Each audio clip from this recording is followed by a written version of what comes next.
If only I could turn back time. What's going on YouTube? It's Mike Nice coming to you with some more Marvel Ultimate Alliance 2 gameplay. And literally I just did this, or at least I did the last part of the previous mission. So I'm sorry guys if you guys wanted to see that. And I thought I was recording and I absolutely wasn't. Like I went to go do the to go edit it, and I'm like listening. I'm like, yo, I can't hear anything. Is my voice that low? And then I looked down and realized my recorder wasn't even plugged in. So sorry about that, guys, but I'm gonna let you guys listen to this cutscene. All right, listen up. Tinkerer here has been trying to figure out who might be pulling the strings of S.H.I.E.L.D.'s nanite criminals when no one's looking. Since I had some involvement in the original nanotechnology S.H.I.E.L.D. has converted for their use, I was optimistic that I could puzzle out the situation with the data already available. However, that has not proven to be the case. I have nothing more than conjecture at this point. In order to determine what's really happening, I will need to view the networking logs for S.H.I.E.L.D.'s nanite control grid. Unfortunately, their signal is highly encrypted. It could take years to break their code and directly access their servers. But we don't have time for that, obviously. There should be quicker routes to physically transmit that data directly from their servers, which we've discovered are located in Rikers Island Penitentiary. So that's where you're headed. Now don't worry. I know trying to bust into that place on your own would be near impossible, since it also contains the portal to Stark's negative zone prison. But we got information that Captain America and his forces are about to stage a prison break to release their buddies from the negative zone. We'll have to smash through Rikers to get there. We'll take advantage by having you piggyback on their incursion. When they're driving toward the portal, you follow in their wake and get that data sent to us.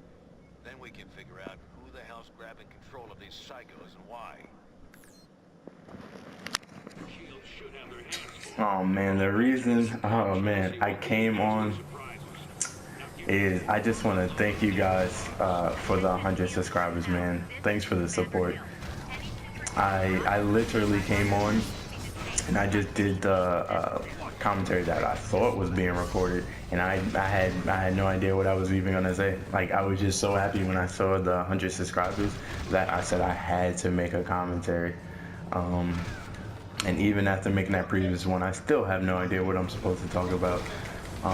But yeah, man, I just gotta thank you guys for the support and everything, man. It's almost like a dream come true, and I actually really don't want to play with him. Let's go, Miss Marvel. Yeah, I have no idea. What should I talk about?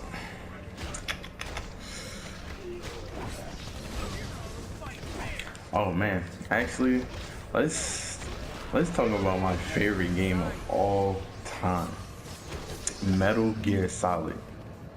The love I have for that game, oh man, is ridiculous. Like, my mom has a video of me 3 years old saying I want to play Metal Gear Solid.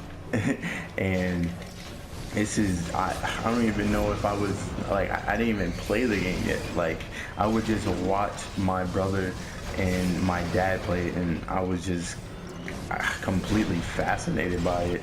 It probably wasn't until like maybe a couple years later that I actually played the game, and even when I did a couple years later, like, I didn't beat it or anything. Like, I probably died like as soon as I got out the first level. Like, when you come swim through the water and then you come up and there's a couple of soldiers and you have to go do the elevator, turn it on, and then when it comes down you could finally go up, and he takes off his like scuba suit and stuff. Probably didn't even get past that part. But I just kept on playing that game, kept on playing it, and finally I beat in that game, the first one at least I should say, when I was like probably like 6, 7, so many times that I just knew that game like in and out. And I remember one time, or not one time, the time, we, for my birthday, went to Fun Zone. If anybody's from the island, from Long Island, they'll know exactly where that is. And I come back and my uncle has in his hand Metal Gear Solid 2 Sons of Liberty, and I played that game so much it really didn't make sense. It really doesn't make sense, actually. I've beaten that game more than any other game I've ever beaten besides maybe The Warriors, which is my second favorite game of all time, and it happens to be my favorite movie, which is really funny that they was actually able to make such a good game off of a movie that I love. Because usually a lot of times movie adaptation to game it doesn't work out too well. But Rockstar, that game was amazing. But yeah.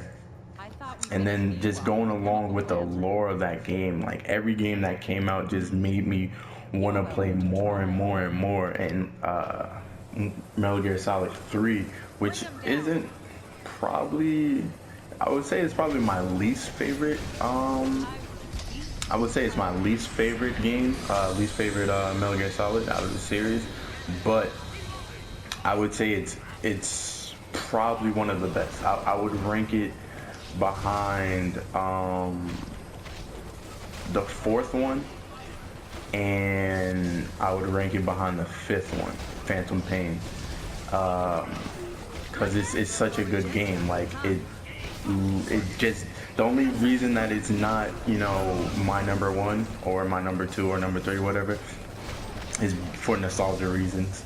Like the reason, the whole reason I'm attracted to the game, the whole reason I'm in love with that game is because of the first one. So it's just my favorite game.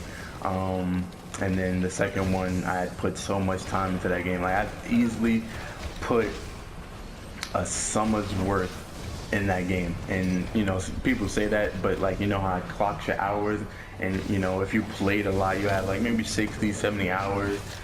Which is a lot of time to have a game. Like I really think that I've had a summer's worth. Like I've had like 60 days on that game, just doing such stupid stuff. Like just going around. Once I've beaten it thousands of times, I would just find new and dumb things to do. Just go up to soldiers and just, I don't even know, point a gun at them and just make them pee themselves. I think I've done that to probably every soldier in the game.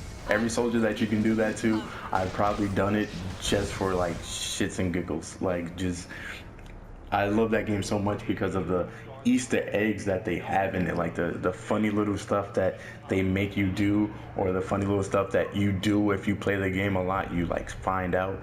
Like it's so unique to have a boss battle like Psycho Mantis, and you have to put in your controller into a different outlet. Like that's so unique to me. I think that's like one of the most unique things a game has ever done. Like that's like, who would think to do that? When you're developing a game, you're like, let's do something like this, and it actually works. Like so many people know that boss fight because of that, and how Psycho Mantis is pretty much like talking to you, but he's not. Like that boss fight is so unique. Probably one of my favorite boss fights in all of video games. And then the fourth one is such a good game. That game is easily the best one that is like, I guess you could say the first four, because I feel like the fifth one, a lot of people gave it flack for not, you know, having like heavy cutscenes and stuff like that. They said it's not like true to the Metal Gear Solid series, even though I still love that game just the same, because the gameplay for that game is phenomenal. Everything about that game is awesome. D-Dog, oh my god, that game is so good. But I think 4 is storyline, boss battles, graphics, gameplay, everything about that game is literally like picture perfect. It's weird though, because I never really beaten that game a lot. I've probably beaten it like maybe 3-4 times, which is really low considering how much I've beaten all the other games.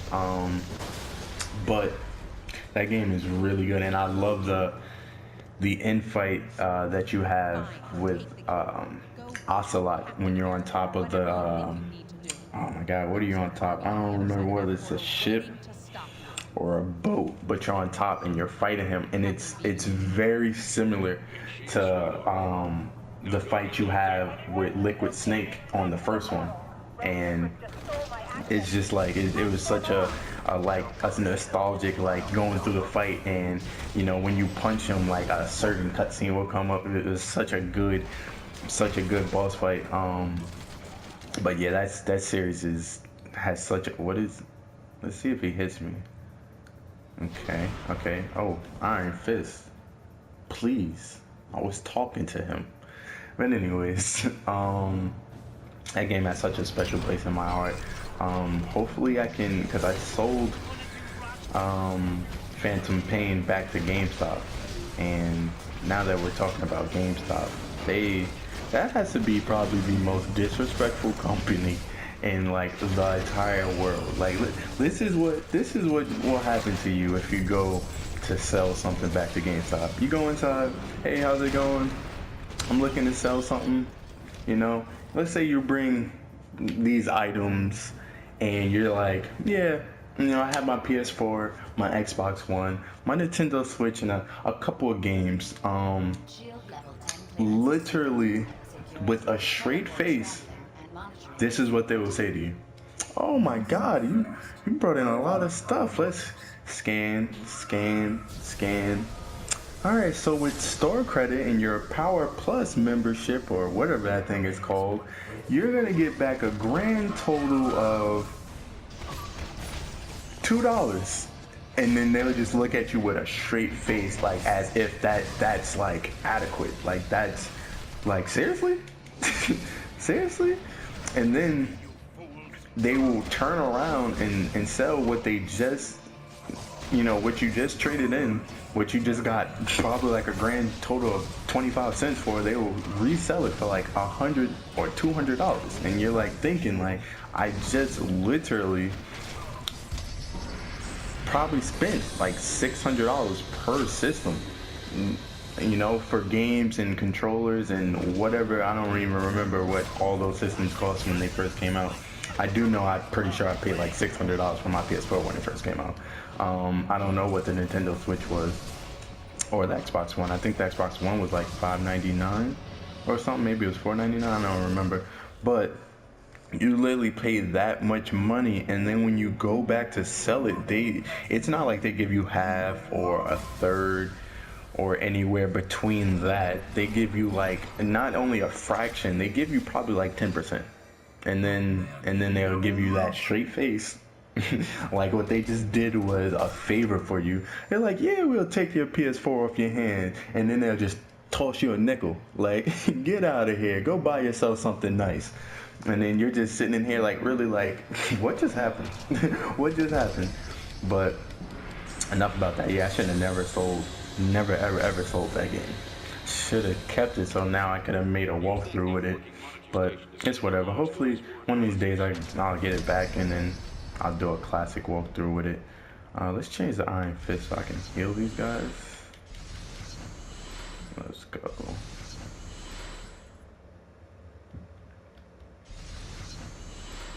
You obviously have excellent taste. It's funny because I came on not knowing what I was going to talk about, and I just started rambling. Literally just started rambling. But you know, I have to thank you guys so much for the 100 subscribers. I love the support, and let's just keep it going. I'm going to keep on trying to give you the content that you guys are liking. And if you guys want to see me do anything else, then, you know, just throw it in the comment section, and I would definitely try to do those things. And with that being said, I'm out of here.